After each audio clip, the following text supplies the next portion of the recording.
உலக தமிழ் உறவுகளே, மீண்டும் ஒரு உலக நகர்வுகள் நிகழ்வினூடாக உங்கள் அனைவரையும் சந்திப்பதில் மகிழ்ச்சி. இங்கு நான் ஆஸ்திரேலியாவிலிருந்து அருள், என்னுடன் இந்த நிகழ்விலே இங்கிலாந்திலிருந்து இராணுவ புலனாய்வு மற்றும் அரசியல் பொருளாதார ஆய்வாளர் கலாநிதி அருஸ் எங்களுடன் இணைந்து கொள்கிறார். வணக்கம் அருஸ். வணக்கம் அருள். இலக்கினர்களுக்கு அன்பு கலந்த வணக்கம்.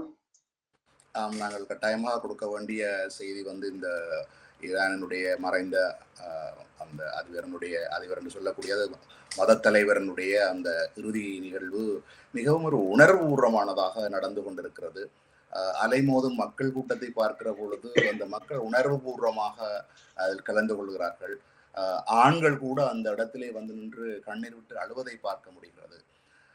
இதை பார்க்கிற பொழுது ஒரு மக்கள் எவ்வளவு தூரம் ஒரு தலைவருக்கு பின்னால் எவ்வளவு தூரம் மக்கள் திரண்டிருக்கிறார்கள், திரட்டப்பட்டிருக்கிறது என்பது புரிகிறது. இது சம்பந்தமான மேலதிகளை நேயர்களுக்கு வழங்குங்கள்.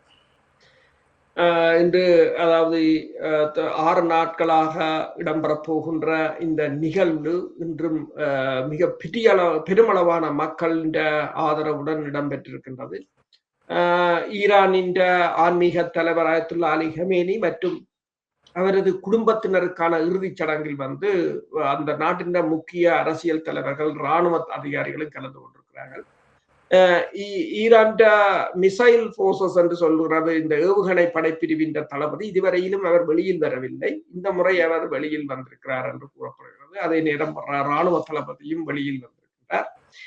தெஹ்ரானில் உள்ள கிராண்ட் மொசல்லா பகுதியில் இருக்கின்ற தொழுகை மைதானத்தில் கிட்டத்தட்ட தொழுகை மைதானத்தில் 97 வயதான அயத்துல்லா சோபானியின் தொழுகையை வழி நடத்தியதாகவும், போர் தொடங்கியதில் இருந்து பொது வழியில் காணப்படாத ஹமேனியின் மகன்களான மசூத், மொய்சம் மற்றும் மொஸ்தபா ஆகியோர் அங்கு வந்திருந்ததாகவும், அவரது மற்றொரு மகனான மொய்தபா ஹமேனி அதில் கலந்து கொள்ளவில்லை என்றும் கூறப்படுகின்றது.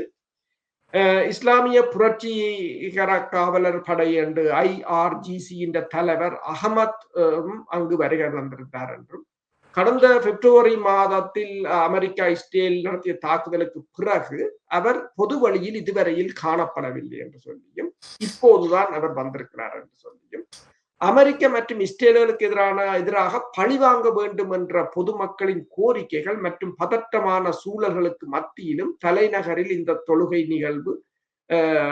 நிகழ்வில் ஈரான் அரச தலைவர் மற்றும் தளபதிகள், அமைச்சர்கள் கலந்து கொண்டிருக்கிறார்கள். கிட்டத்தட்ட இதுவரையில் 70 நாடுகளைச் சேர்ந்த பிரதிநிதிகள் அங்கு வந்திருக்கிறார்கள், கலந்து கொண்டிருக்கிறார்கள். நேற்று பிரித்தானியாவின் கார்டியன் பத்திரிகை தெரிவித்திருந்தது 30 மில்லியன் மக்கள் இந்த நிகழ்வில் பங்கு பெற்றலாம் என்று. இப்போது இன்று அந்த தகவல்களின்படி கூறுகிறார்கள் 40 மில்லியன் மக்கள் பங்கு பெற்றலாம் என்று. 1979ஆம் ஆண்டு இடம்பெற்ற அந்த மரண நிகழ்வின் போது 10 மில்லியன் மக்கள் பங்கு பெற்றிருந்தார்கள். அது இந்த கின்னஸ் புத்தகத்தில் ஒரு சாதனையாக இருந்தது. இப்போது அதை சாதனையை ஈரானே உடைப்பதாகத்தான் எதிர்பார்க்க முடியும். வான்வழிகள் விமான போக்குவரத்துக்கு 7 நாட்கள் மூடப்பட்டிருப்பதாக கூறப்படுகிறது. இந்த விமானங்களும் வான்பகுதிக்கு நுழைய முடியாது, பாதுகாப்புக்காக போட்டிருக்கிறார்கள். அதே சமயம் நீங்கள் பார்த்தீர்கள் என்று சொன்னால் அங்கு ஹிஸ்புல்லாக்கள் அல்லது ஹமாஸ் போன்ற அமைப்புகளின் தளபதிகள் வந்திருக்கிறார்கள், தலைவர்கள் வந்திருக்கிறார்கள். இந்த ஈரான் நாடாளுமன்ற பேச்சாளரும் பேச்சுவார்த்தை குழுவின் தலைவருமான கலிபாப் இந்த ஹிஸ்புல்லாக்களின் உயர் அதிகாரிகளுடன் பேச்சுக்களை நடத்தியதாகவும், தற்போது இடம்பெற்று வருகின்ற இந்த போர் தொடர்பில் அதாவது ஈரான் சிவப்பு கோடு எது என்பது தொடர்பாகவும் அவர்கள் கலந்துரையாடியதாகவும் கூறப்படுகின்றது. இதிலே முக்கியமாக ஹமாஸ் மற்றும் ஹிஸ்புல்லா, ஹவுதிகள் அவர்கள் கூட இங்கே சுதந்திரமாக தங்கள் அஞ்சலியை செலுத்தி சென்றிருக்கிறார்கள். நீங்கள் கூறியது போல 70 நாடுகளினுடைய பிரதிநிதிகள் வந்திருக்கிறார்கள். இங்கே நான் ஒரு முக்கியமான கேள்வி இந்த இடத்திலே முன்வைக்கவிருக்கிறேன். இந்திய பிரதமர் வருகை தரவில்லை அல்லது ராஜதந்திர மட்டத்திலானவர்களை கூட அனுப்பி வைக்கவில்லை. இந்தியாவுக்கு ஒரு பெரிய பங்கு இருக்கிறது என்றால், இன்றைய இந்தியாவின் வளர்ச்சியிலே முக்கிய பங்கு இந்த பார்சியர்கள் என்று 600வது ஆண்டிலே, கிறிஸ்துவின் 600வது ஆண்டிலே இந்த பார்சியர்களின் இருக்கிறார்கள். அதாவது அவருக்கு பேர் ராம் செட்டி டாட்டா, இப்போதுள்ள ரத்தன் டாட்டா என்கிற அந்த டாட்டா குடும்பம், டாட்டா கார்கள், டாட்டா வாகனங்கள், அதோட இப்போ டாட்டா இன்ஃபர்மேஷன் சிஸ்டம் என்று உலகம் முழுக்க இந்தியாவுக்கு ஒரு பெருமையையும் தொழில் வாய்ப்பையும் தேடி கொடுத்த அந்த இருக்கிறார்கள். அது போல நிறைய இந்தியாவினுடைய அதை பற்றி தனியான ஒரு நாளைக்கு ஆராய்வோம். இந்தியாவினுக்கு முதலாவது ராணுவ அணுவாயுதத்தினுடைய தந்தையாக இருக்கக்கூடியவரும் சரி, ராணுவ தளபதியாக இருந்தாலும் சரி, இந்திரா காந்தியினுடைய கணவர் காந்தியும் கூட ஒரு பார்சிய இனத்தை சேர்ந்தவர். இவ்வாறு அவர்களுக்கு ஒரு பெரிய தொடர்பு இருக்கிறது. இந்தியாவினுடைய பொருளாதாரத்தை முன்னேற்றியதிலே குறிப்பாக இந்த குஜராத் மாநிலத்துக்கு தான் வந்திருந்தார்கள். குஜராத் மாநிலம் ஒரு முன்னிலைமான மாநிலமாக்குவதற்கு கூட அவர்கள் பங்களிப்பு செய்திருக்கிறார்கள். ஆனால் அப்படி இருந்தும் கூட இந்திய ராஜதந்திர மட்டத்திலான ஆட்கள் பங்கு பெற்றாமைக்கான என்ன காரணம் என்று நினைக்கிறேன்? இந்தியாவை பொறுத்தவரையில் இந்தியாவுக்கும் இஸ்ரேலுக்கும் இடையிலான பிணைப்புகள் இன்று இஸ்ரேலிய பிரதமர் பெஞ்சமின் நெத்தனியாகு இன்று அவர் பேசும்போது தெரிவித்திருக்கின்றார், நாங்கள் உலகில் அந்நியப்பட்டு விட்டதாகவும் எங்களுக்கு உலகில் நண்பர்கள் இல்லை என்றும் கூறப்படுகின்றது. அவை போய் பல நாடுகள் இருக்கின்றன, பல நாடுகள் எங்களுடன் நேரடியாக பேசுகின்றன. அதிலும் குறிப்பாக இந்தியாவை அவர் குறிப்பிட்டிருக்கிறார். இந்தியாவில் இருக்கின்ற இந்தியாவின் ஆதரவு என்பது தங்களுக்கு மிகப்பெரிய ஒரு சாதனை என்று. 1.4 பில்லியன் மக்களின் ஆதரவு. அது அவர் இன்னொன்றையும் குறிப்பிடுகிறார், அந்த ஆதரவு தங்களுக்கு பேஸ்புக் வழியாகவும் சமூக வலைத்தளங்கள் வழியாகவும் இந்த 1.4 பில்லியன் மக்கள் வழங்குகின்ற ஆதரவு அது மிகப்பெரியது என்று கூறி. இந்த போருக்கு முன்னர் நரேந்திர மோடி அவர்கள் இஸ்ரேலுக்கு சென்றதும் அதற்கு பிறகு போர் ஆரம்பமாகியது. ஈரானில் இந்தியா மேற்கொண்ட துறைமுக அபிவிருத்தியிலிருந்து இந்தியா விலகி கொண்டது. உங்களுக்கு தெரியும், கடந்த வருடம் இடம்பெற்ற போரின் போது அங்கு கைது செய்யப்பட்ட மொசாட் உளவாளிகளில் இந்தியர்களும் ஆப்கானிஸ்தர்களும் தான் அதிகம் இருந்ததாகவும் அவர்களை இஸ்ரேல் ஹயர் பண்ணி இருந்தது. கிட்டத்தட்ட அந்த போருக்கு பிறகு 1 மில்லியன் ஆப்கான் மக்களை ஈரான் நாடு கடத்தி இருந்ததாகவும் நாங்கள் பார்த்தோம். இப்ப இந்த சண்டையின் போது கூட, ஈரான் தற்போதைய சண்டையின் போது கூட, இந்தியாவில் இருக்கின்ற காஷ்மீரில் இருக்கின்ற ஒரு கிராமத்தில், காஷ்மீரில் இருக்கின்ற கிராமங்களில் உள்ள மக்கள் தங்கள் கஷ்டத்தின் மத்தியிலும் தங்கள் நகைகளும் பணங்களும் உடைமைகளையும் கொடுத்திருந்தார்கள் ஈரானுக்கு உதவியாக நிதி சேகரிப்பில் ஈடுபட்டு அனுப்பி வைத்திருந்தார்கள். அப்போது கேட்டபோது அவர்கள் கூறினார்கள், நாங்கள் ஒரு குட்டி ஈரான் என்று சொல்லி. அங்கு அது ஒரு பெரிய ஈரான், நாங்கள் ஒரு குட்டி ஈரான். அப்படி இந்தியாவுக்குள்ளேயே முஸ்லீம்களின் ஆதரவு ஈரானுக்கு இருக்கின்றது. அது இந்தியாவின் தற்போதைய ஆட்சி முறை உங்களுக்கு தெரியும். ஆனால் அதே சமயம் நீங்க பார்த்தீங்கன்னா இந்தியாவிலிருந்து மதகுருமார், முஸ்லீம் சமூகத்தைச் சேர்ந்த மதகுருமார் அங்கு அந்த இறுதிச் சடங்கில் கலந்து கொள்ள போயிருக்கிறார்கள். நீங்கள் கூறியது போல இந்தியா எந்த ராஜதந்திரிகளையோ அல்லது அமைச்சர்களையோ அனுப்பவில்லை. இலங்கை கூட தனது நாடாளுமன்ற பேச்சாளரை அனுப்பியிருந்தது. ஆனால் இந்தியா அதனை செய்யவில்லை. இந்தியா இப்போது ஜப்பானுடன் கைகோத்திருக்கின்றது. அதாவது இந்த உலக நாடுகள் 2 அச்சுக்களாக பிரிந்து கொண்டு வருகின்றன. ஒரு பக்கம் பெலாரூஸாக இருக்கலாம், ரஷ்யாவாக இருக்கலாம், வடகொரியாவாக இருக்கலாம், ஈரானாக இருக்கலாம், ஒரு பக்கமாக இருக்கிறார்கள் சீனாவாக இருக்கலாம், மறுபலமாக ஜப்பானாக இருக்கலாம், இந்தியாவாக இருக்கலாம், ஐரோப்பிய ஒன்றியம், அமெரிக்கா என்ற ஒரு பிரிவாக பிரிந்திருக்கிறார்கள்.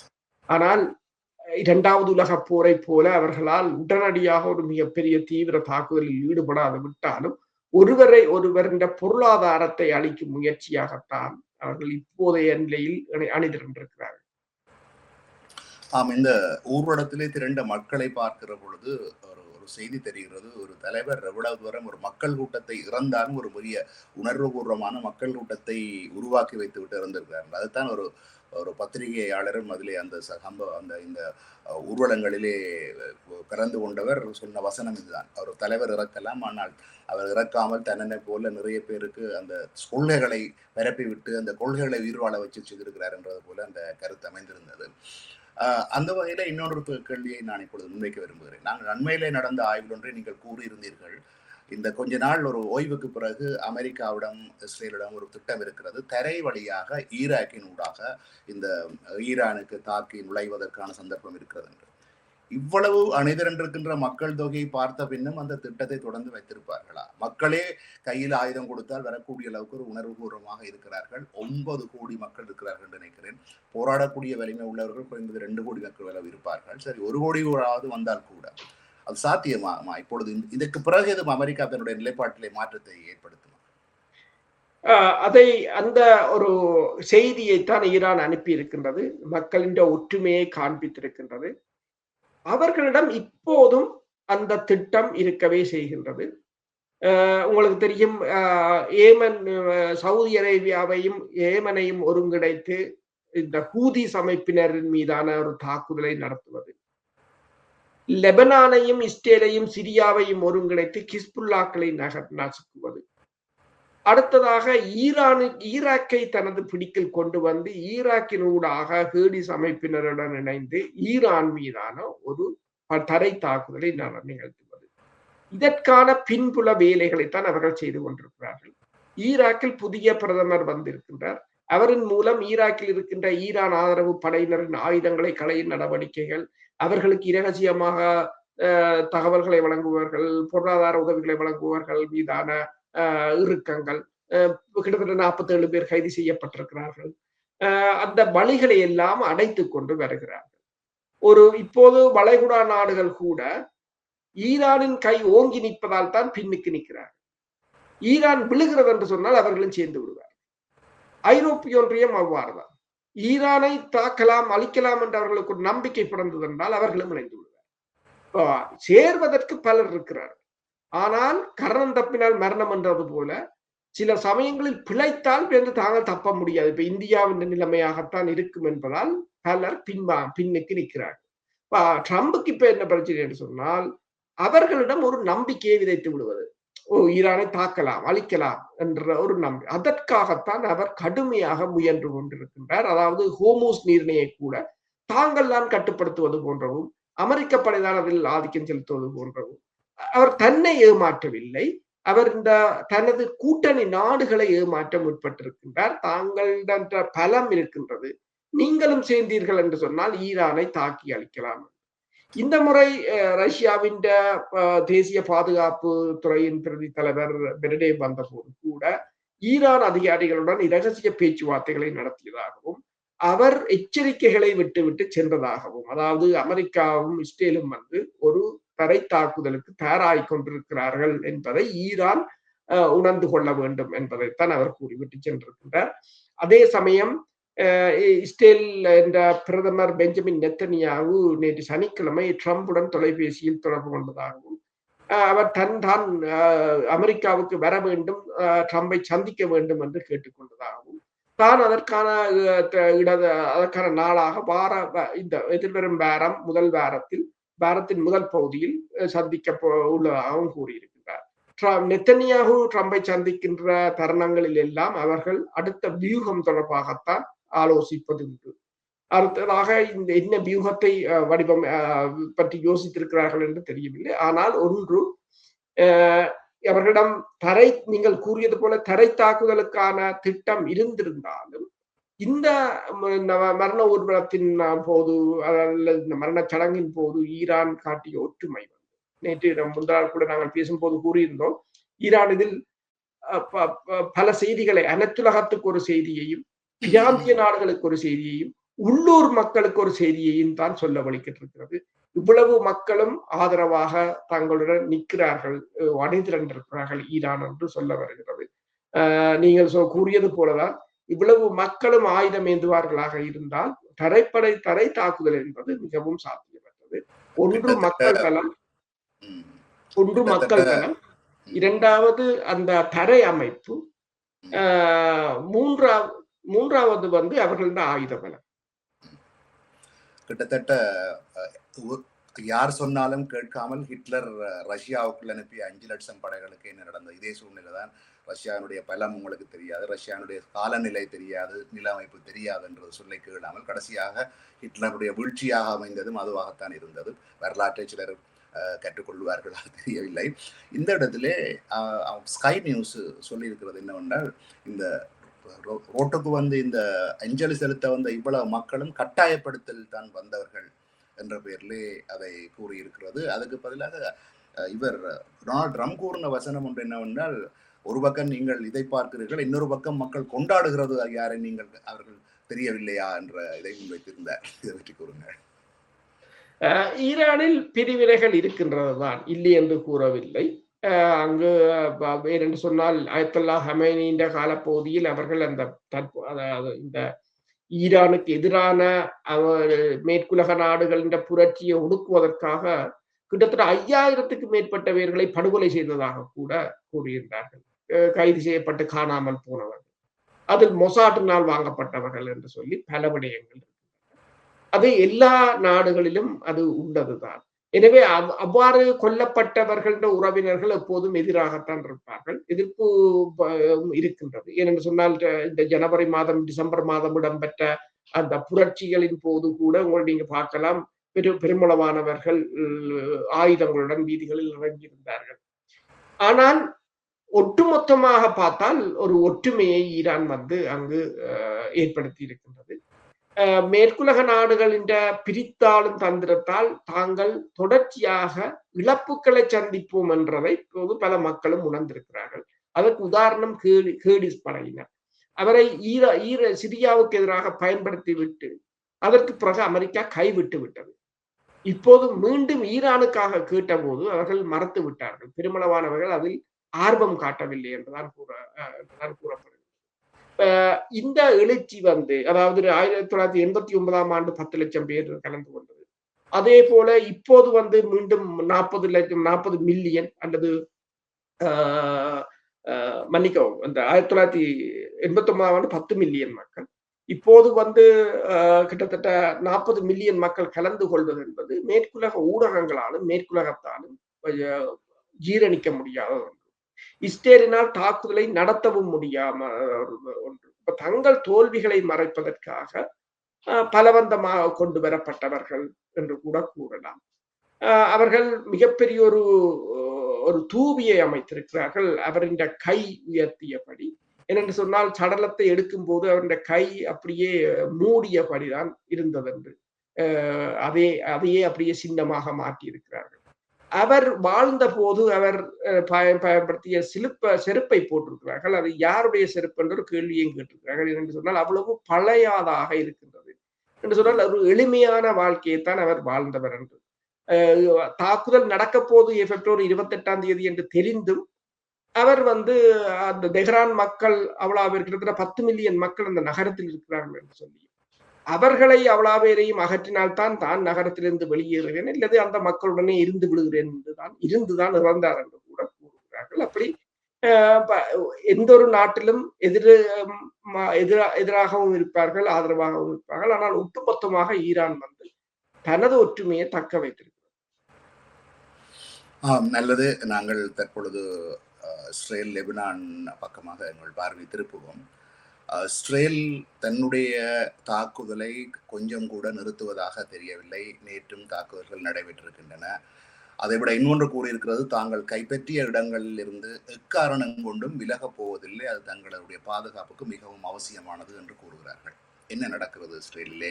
இவ்வாறு இந்த அதாவது இந்த லெபனானுக்கும் இஸ்ரேலுக்கும் இடையிலான அல்லது ஹிஸ்புல்லாவுக்கும் இடையிலான சண்டை தொடர்மாக இருந்தால் ஈரானுக்கும் அமெரிக்காவுக்கும் இடையிலான புரிந்துணர்வு ஒப்பந்தத்திலேயே அது குறிப்பிடப்பட்டிருக்கிறது.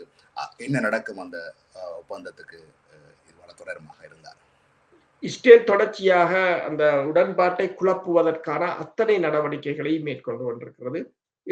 இன்று காசாவில் இடம்பெற்ற தாக்குதலில் 2 பேர் கொல்லப்பட்டிருக்கிறார்கள். லெபனானில் 5 இடங்களில் குண்டுகள் வீசப்பட்டிருக்கின்றன. அது மட்டுமல்லாது ஹிஸ்புல்லாக்களின் பதுங்கு குழிகளை தகர்க்கிறோம் என்று கூறிக்கொண்டு லெபனானின் கட்டிட தொகுதிகளை இன்று பெருமளவில் குண்டு வைத்து தகர்த்ததை பார்க்கக்கூடியதாக இருக்கிறது.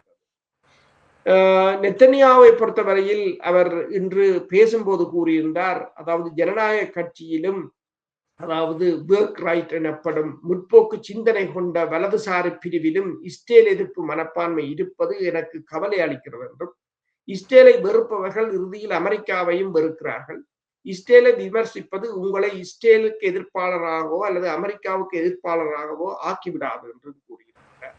அதாவது அதே போல காசா விவகாரம் தொடர்பாக ஹமாஸ் அமைப்பின் ஆயுதங்கள் மற்றும் தெளிவான ஆயுதங்களை களைவது மற்றும் தெளிவான இறுதி தீர்வு திட்டம் இல்லாமை ஆகியவற்றை சுட்டிக்காட்டி இஸ்ரேல் நிரந்தர போர் சூழலை ஏற்றுக்கொண்டிருக்கிறதா என்ற ஒரு பத்திரிகையாளர் கேட்டபோது அவர் கூறியிருக்கின்றார், இஸ்ரேல் நிரந்தரமாக ஒரு போரை செய்யவில்லை, இஸ்ரேலின் போர்கள் கூடுதலாக அமைதி ஒப்பந்தங்களைத்தான் ஏற்படுத்தி இருக்கிறது என்றும், நாங்கள் நிரந்தர போரை ஒருபோதும் மேற்கொண்டதில்லை என்றும், ட்ரம்பின் ஆட்சி காலத்தில் நாங்கள் 4 ஒப்பந்தங்களை மேற்கொண்டு வந்தோம், அப்ரஹாம் ஒப்பந்தம் போன்றவையும் அதில் அடங்கும் என்றும் கூறியிருக்கின்றார். ஈரான் பலவீனமாக மாற்றப்பட்டால் இன்னும் பல ஒப்பந்தங்களை நாங்கள் செய்வோம் என்று தான் கூறியிருக்கின்றார். அது மட்டுமல்லாது இஸ்ரேல் ஒரு வல்லமை மிக்க நாடு என்றும், அது புத்தாக்கம் மற்றும் செயற்கை நுண்ணறிவு AI மற்றும் குவாண்டம் தொழில்நுட்பம் அனைத்திலும் ஒரு உந்து சக்தியாக திகழ்கிறது என்று சொல்லியும், லெபனான் ஹிஸ்புல்லாக்களின் பிடியிலிருந்து விடுபட விரும்புகிறது என்று சொல்லியும் கூறியிருக்கிறது. எங்கள் நண்பர்களையும் குறிப்பாக மத்திய கிழக்கில் உள்ள கிறிஸ்தவர்களையும் நாங்கள் கவனித்துக் கொள்கிறோம் என்றும், லெபனானில் உள்ள சில கிறிஸ்தவ கிராமங்கள் இஸ்ரேலுடன் இணைவதற்கு ஆர்வம் காட்டுவதாகவும் கூறியிருக்கிறார். அது மட்டுமல்லாது இந்தியா போன்ற நாடுகள் எங்களுக்கு நாடுகள் மட்டுமல்லாது வேறு பல நண்பர்களும் உள்ளனர் என்றும், இந்தியாவில் இருக்கின்ற 140 கோடி மக்களும் சொல்ல போனால் அங்கிருந்து எங்களுக்கு கிடைப்பது அவர்களுடைய ஆதரவு அபாரமானது என்றும், பேஸ்புக் போன்ற தளங்கள் மூலமாக அந்த மக்களிடமிருந்து எனக்கு குவியும் ஆதரவு அளப்பரியது, இது போல இன்னும் பல நண்பர்களும் இருக்கிறார்கள் என்று கூறியிருக்கிறார். ஆனால் இதே தொடர்பாக இதே சமயம் நீங்கள் பார்த்தீர்கள் என்று சொன்னால், இந்த பிரான்ஸ் நாட்டின் ஜனாதிபதி வேட்பாளர் ஜீன் லூக் மெலன்ஷோன் அவர் என்ன கூறியிருக்கிறார் சொன்னால், ஈரான் உலகுக்கு அச்சுறுத்தலா என்று அவரிடம் கேட்கப்பட்ட போது அவர் கூறியிருக்கிறார் என்னென்று சொன்னால், இஸ்ரேல், நெத்தன்யாகு மற்றும் அணு ஆயுதங்கள், லெபனான், காசா விவகாரங்களில் மேற்கத்திய நாடுகளின் மௌனம் தான் மிக முக்கிய காரணம் என்றும், ஈரான் உலகுக்கு அச்சுறுத்தலா என்றால் அது இல்லை என்றும், அது ஒரு நொடி கூட தான் அதை நம்பவில்லை என்று சொல்லியும், ஈரான் மீதான சட்டவிரோத தாக்குதல் அந்த ஆட்சியை மேலும் வலுப்படுத்தி இருப்பதாகவும், ஈரான், நெத்தன்யாகு மற்றும் ட்ரம்ப் இருவரையும் தோற்கடித்திருக்கிறது என்றும், இன்று அமைதியை மதிக்காதவர் நெத்தன்யாகு தான் என்றும், அவர் லெபனானியர்களை பெருமளவில் படுகொலை செய்து பலஸ்தீனியர்களையும் தொடர்ந்து பெருமளவில் கொண்டு வருகிறார் என்றும் அவர் கூறினார். இந்த இடத்திலே ஒரு கேள்வி முன்வைக்க விரும்புகிறேன். அண்மையிலே இடம்பெற்ற ஒரு சந்திப்பிலே, செய்தியாளர்கள் சந்திப்பில் நினைக்கிறேன், நெத்தனியாகு கூறியிருந்தார், அமெரிக்கா இந்த போரிலிருந்து முழுமையாக விலகினாலும் எங்களால் தனித்து நின்று போராட முடியும், ஈரானை சமாளிக்க முடியும், இல்லை ஈரானை தாக்க முடியும், இல்லை ஈரானை பலவீனப்படுத்த முடியும் என்ற ஒரு கூட்டை கூறியிருந்தார். உண்மையில் அமெரிக்கா விலகினாலும் வெறும் 90 லட்சம் மக்களை மட்டும் கொண்ட ஒரு நாடு, அமெரிக்காவுடைய பணமும் வருடாந்த இலவசமாக கொடுக்கப்படுற பணத்தொகையும் அங்கே இருக்கிறது. அப்படி அமெரிக்கா விலகுமாக இருந்தால் அதனால் தாக்கு பிடிக்க முடியுமா? அது உண்மையான கூட்டாக ஏற்றுக்கொள்ளப்பட முடியுமா? அமெரிக்காவின் நிதி, அமெரிக்காவின் தொழில்நுட்பம், அமெரிக்காவின் பொருளாதார மையங்கள் எல்லாவற்றின் ஆதரவுடன் தான் இஸ்ரேல் என்ற ஒரு நாடு இயங்கிக் கொண்டிருக்கின்றது. எனவேதான் இன்று கூட ஈரான் கூறியிருக்கின்றது, அமெரிக்காவுடன் நேரடியாக சொல்லியிருக்கிறது, தாங்கள் இஸ்ரேலை ஒரு நாடாக இன்று வரை அங்கீகரிக்கவில்லை என்று தான் ஈரான் சொல்லுகிறது. அவர்கள் ஒரு நாடு இல்லை, ஆக்கிரமித்திருக்கிறார்கள், அவ்வளவுதான் என்று கூறியிருக்கிறது. அந்த ஆக்கிரமிப்பை தக்க வைப்பதற்கு அமெரிக்காவின் நிதி கிட்டத்தட்ட $4 பில்லியன் எத்தனையோ ஆண்டு காலமாக தொடர்ச்சியாக அமெரிக்கா இலவசமாக இஸ்ரேலுக்கு கொடுத்து கொண்டிருக்கிறது. கடந்த வருடம் இடம்பெற்ற போரின், காசா போரின் பின்னர் கூட $25 பில்லியன் அமெரிக்கா கொடுத்திருக்கின்றது. அன்லிமிட்டட் ஆயுதங்கள் என்று சொல்வார்கள். கேட்கிற போதெல்லாம் ஆயுதங்கள் இறங்கும். குளோப் மாஸ்டர் 17 இருக்கலாம், C-130, 130 ஹெர்குல்ஸ் ரக விமானங்களாக இருக்கலாம், மற்ற அமெரிக்காவின் விமானங்கள், அமெரிக்காவின் தொழில்நுட்பம் எல்லாம் தான் அங்கே இருக்கின்றது. இப்ப இஸ்ரேலியர்களில் அறிவானவர்கள் இருக்கிறார்கள், விஞ்ஞானிகள் இருக்கிறார்கள், கண்டறிவார்கள், கண்டுபிடிப்பார்கள். ஆனால் அதை உற்பத்தி செய்து அதை பெருமளவில் கொண்டு வருவதற்கான பொருளாதார வசதிகள், அதற்கான இடங்கள், அதுகள் எல்லாவற்றுக்கும் இவர்கள் அமெரிக்காவை விட்டு தங்களால் தன்னிச்சையாக செய்ய முடியாது. இன்னொன்று, இஸ்ரேலின் அத்தனை இராணுவ தளங்களும் அத்தனை தொழிற்சாலைகளும் ஈரானின் ஏவுகணை வீச்சுக்குள் தான் இருக்கின்றன. இப்ப ஈரானின் ஏவுகணை வீச்சு தொடருமாக இருந்தால் இப்ப அமெரிக்கா வெளியேறிவிட்டது என்று சொல்லலாம். இப்ப இஸ்ரேல் நெத்தனியாவு கூறியிருக்கிறார், தாங்கள் தனியாக நிற்போம், தங்களோட வழக்க கிட்டத்தட்ட $700 பில்லியன் பெறுமதியான பொருளாதாரம் இருக்கின்றது என்றெல்லாம் கூறுகிறார். ஆனால் பிரச்சனை என்னவென்று சொன்னால், இவை அனைத்தும் ஈரானின் ஏவுகணை வீச்சுக்குள் இருக்கின்றது. அந்த ஏவுகணைகளை தடுக்க முடியாது என்றும் இந்த போர் காட்டிவிட்டது. இப்ப உங்களுக்கு தெரியும், இந்த போர் முடியறதுக்கு ஒரு வாரத்துக்கு முதல் ஈரான் ஒரே ஒரு ஏவுகணையைத்தான் ஏவி இருந்தது. அந்த ஒற்று ஏவுகணையில் வந்து இஸ்ரேலின் ஆள் இல்லாத தாக்குதல் விமானத்தை செய்கின்ற அந்த அந்த அந்த ஃபேக்டரி வந்து முற்றாக அழிந்திருந்ததை பார்க்கக்கூடியதாக இருந்தது. இப்ப கடந்த வாரம் கூட நாங்கள் பார்த்திருந்தோம், ஹைஃபா பகுதியில் இருக்கிற ரிஃபைனரி எவ்வளவு சேதமாக இருந்தது. ஏன் இஸ்ரேலின் டிமோனா பகுதியில் இருக்கின்ற அணு உலையை கூட ஈரான் தாக்கியிருந்தது. இவ்வளவு தாக்குதல்களையும் ஈரான் இந்த பலம் இருக்கின்ற போது அமெரிக்காவின் உதவிகள், தொழில்நுட்ப உதவிகள், செயற்கைக்கோள் உதவிகள், ஆயுத விநியோகம், நிதி விநியோகம் இல்லாமல் இஸ்ரேலை பொறுத்தவரையில் ஒரு சில வாரங்கள் கூட தாக்குப்பிடிக்க முடியாது. நீங்கள் கூறினீர்கள் இஸ்ரேலிகள் அறிவாளிகள் தான் என்று நாங்களும் கடந்த நிகழ்வில் கொஞ்சம் குறிப்பிட்டிருந்தோம். அதாவது இன்னொன்றை நாங்கள் முன்னைய நிகழ்வுகளை குறிப்பிட்டிருந்தோம். கடந்த நூற்றாண்டினுடைய தலை சிறந்த மனிதனுக்கான விருது ஆல்பர்ட் ஐன்ஸ்டீனுக்கு கொடுக்கப்பட்டது என்பதும், அதே போல ஹிட்லர் வந்து யாரை கொலை செய்தாரோ அதே யூதர்களைத்தான் தனது விஞ்ஞானிகளாக வைத்து தனது கண்டுபிடிப்புகளை செய்தார் என்றும், அது இரண்டாவது உலகத்தையும் முடிவிலே அமெரிக்காவும் ரஷ்யாவும் அந்த விஞ்ஞானிகளை பங்கு போட்டுக் கொண்ட அளவுக்கு அவர்கள் அறிவாளர்கள், அதை வைத்துக் கொண்டுதான் அவர்கள் ஸ்பேஸ் டெவலப்மெண்ட் வந்து எல்லாரும் செய்தார்கள் என்று சொல்லி இன்னும் ஒரு தகவலும் அவர்களுடைய திறமைக்கு சான்று, இந்த எண்டபே விமான நிலையத்திலே ஒரு விமானத்தை மீட்பு செய்திருந்தார்கள். மயக்கூச்சரியும், அதாவது பயணியுடன் கடத்தப்பட்ட விமானத்தை அந்த நாட்டுக்குள்ளே புகுந்து ரகசியமாக புகுந்து அந்த பயணிகள் அத்தனை பேரையும் கவனமாக காப்பாற்றி சென்றார்கள். அதிலே தலைமை தாங்கி சென்றது யார் என்றால் ஜொனத்தன் நெத்தனியாக என்று இன்றைய நெத்தனியாவினுடைய அண்ணன், மூத்த அண்ணன் தலைமை தாங்கி சென்று அவர் இறந்தும் இருந்திருந்தார். அவ்வளவு தூரத்தில் உலகத்திலே பேசப்படுற ஒரு பெரும் தாக்குதலாக இருந்தது. இன்னொன்று, நாசி கேம்புக்கு பொறுப்பாக இருந்த ஒருவர் ஒழித்து போய் ஆர்ஜென்டினாவிலே தங்கியிருந்தார். 30 வருடங்களுக்கு மேலே தங்கியிருந்தார். தனியான வாழ்க்கை வாழ்ந்தவர். எங்கேயோ தேடி பிடித்து கண்டுபிடித்து ஆர்ஜென்டினாவுக்குள்ளவே நுழைந்து அவரை தூக்கி உயிரோட இஸ்ரேலுக்கு கொண்டு போய் இஸ்ரேல் நீதிமன்றத்தில் தண்டனை வாங்கி கொடுத்தார். இவ்வளவு தூரத்துக்கு அவர்கள், நீங்கள் சொன்ன அறிவாளிகள், சிந்தனையாளிகள், சாதிக்கக்கூடியவர்கள். ஆனாலும் அமெரிக்கா இல்லாவிட்டால் அவர்களால் முடியாது என்பதை கூறியிருக்கிறீர்கள். சரி, நாங்கள் இப்பொழுது ரஷ்யா பக்கம் வருவோம். ரஷ்யாவுக்கும் உக்ரைனுக்கும் இடையிலான சண்டை மிகவும் தீவிரம் பெற்றிருப்பதாகவும், நேற்றைய தகவல்களின்படி உக்ரைனிலே 10 லட்சம் படைகள் மட்டும் இறந்திருப்பதாகவும், அதே அளவு படைகளுக்கு சமனாக ரஷ்யாவிலும் இறந்திருப்பதாகவும் தகவல்கள் வருகின்றன. இதில் என்ன உண்மை இருக்கிறது? இவ்வளவு தூரம் படைகள் சாகிற அளவுக்கு இன்றைய காலப்பகுதியிலே எலக்ட்ரானிக் வார்ஃபேர், அதாவது ஆட்கள் இல்லாததான் சண்டைகள் நடக்கின்றன. அப்படி இருந்தும் கூட இவ்வளவு எண்ணிக்கை என்றது உண்மையான தகவல்களா அல்ல இந்த மேற்குலக ஊடகங்கள் ஊதி பெருக்கின்றனவா?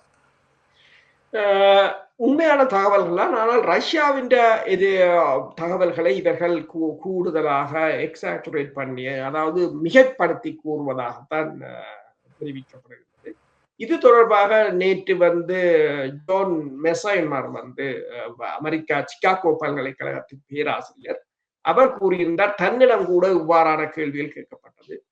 நியூயார்க் டைம்ஸ் ஒரு கட்டுரையை போட்டிருந்தது. ரஷ்ய படையினர் 4,50,000 பேர் கொல்லப்பட்டதாகவும், உக்ரைன் படையினர் 1,50,000 கூறியிருந்தார். ஆனால் சடலங்களை ஒப்படைக்கும் போது, நானும் அதை பார்த்திருந்தேன், சடலங்களை இருதரப்பும் பரிமாறிக்கொள்ளும் போது ஒரு ரஷ்ய வீரரின் சடலத்துக்கு 40 உக்ரைன் வீரரின் சடலங்களை ரஷ்யா கையளித்திருந்தது. உக்ரைன் பகுதிகளில் போனவர்கள் எடுத்து போட்ட புகைப்படங்கள், வீடியோக்களை பார்க்கும்போது பெருமளவான இடங்களில் கல்லறைகள் தான் பெருமளவில் காணப்படுகிறது. போர் இடம்பெற்ற போது 43 மில்லியன் மக்கள் அங்கு வாழ்ந்தார்கள். இப்போது 20 மில்லியனுக்கும் குறைவான மக்கள் தான் அங்கு வாழ்கிறார்கள் என்று சொல்கிறார்கள். ஏனையவர்கள் இறந்தார்கள், மற்றது நாட்டை விட்டு தப்பி ஓடிவிட்டார்கள், பல்வேறு நாடுகளுக்கு அவர்கள் போய்விட்டார்கள் என்று கூறுகிறார்கள். அதில் குறிப்பாக அதிகம் அவர்கள் சென்றது ரஷ்யாவுக்கு தான். எந்த நாட்டுடன் சண்டை செய்கிறார்களோ அந்த நாட்டுக்குத்தான் அதிக அளவானவர்கள் இடம்பெயர்ந்து சென்றதாக கூறப்படுகிறது.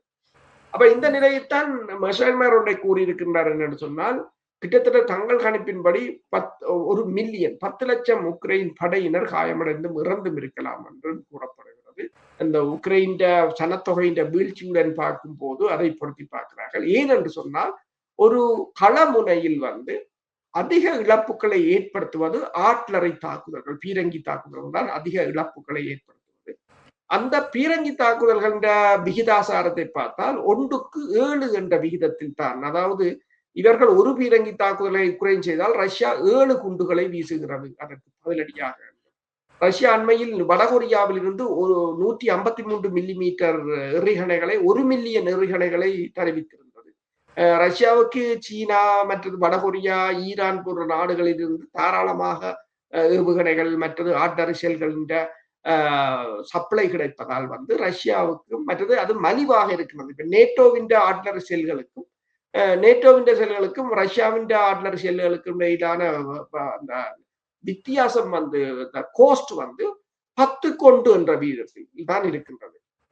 அப்ப இவர்களால் அந்த போரை செய்வது உற்பத்தி திறனும் நேட்டோவின் 155 மில்லிமீட்டர் ஆட்லரியின் உற்பத்தி திறன் மிக மிக குறைவாகத்தான் இருக்கின்றது. அவர் கூறியிருக்கின்றார் இந்த தாக்குதல்களில் கிட்டத்தட்ட 1 மில்லியன் உக்ரைன் படையினர் கொல்லப்பட்டிருக்கலாம். இந்த தாக்குதலின் ஆரம்பத்திலேயே அந்த உலகத்தின் மிக பெரும் சரக்கு விமானம் ஒரு ஆண்டனோவ் விமானம் ஒன்று உக்ரைனிடம் தான் இருந்தது. தாக்குதல் தொடங்கி சண்டை தொடங்கின முதல் ஆரம்ப காலத்திலே அந்த விமானத்தை அளித்திருந்தார்கள். அதை பார்க்கும் பொழுது மிகவும் கவலையாக இருந்தது. உலகத்தின் மிகப்பெரிய ஒரு விமானத்தை ஒரு நாடு உருவாக்கி அதனை பயன்பாட்டில் வைத்திருந்தது, அதனை அளித்திருந்தார்கள். இவ்வாறு மக்கள் தொகையும் இன்றைக்கு நிறைய அழிந்திருக்கிறது, 2 பக்கமும் அழிந்திருக்கிறது. இந்த யுத்தம் எப்பொழுது முடிவடையும் என்பது தெரியவில்லை. இத்துடன் இன்றைய இந்த நிகழ்ச்சியை நாங்கள் நிறைவு செய்து கொள்கின்றோம். மீண்டும் ஒரு நிகழ்ச்சியில் உங்கள் அனைவரையும் சந்திக்கும் வரை உங்களிடமிருந்து விடைபெறுகின்றோம். நன்றி, வணக்கம். நன்றி, வணக்கம்.